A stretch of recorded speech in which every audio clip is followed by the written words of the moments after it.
कतै उसलाई भेट्यो भने भनिदिनु है, सोध्दै थिए खबर यो मेरो सुनाइदेऊ है।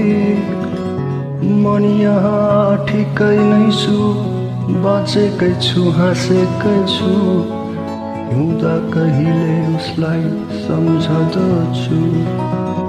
कतै उसलाई भेट्यो भने भनिदिनु है, भुलेको छैन त्यो बाटो, त्यो हिँड्दाको साँझ, त्यो रातो कुर्ती लगाएकी, आँखाको काजल मेटेकी, आँसुले भिजेको त्यो अङ्गालो।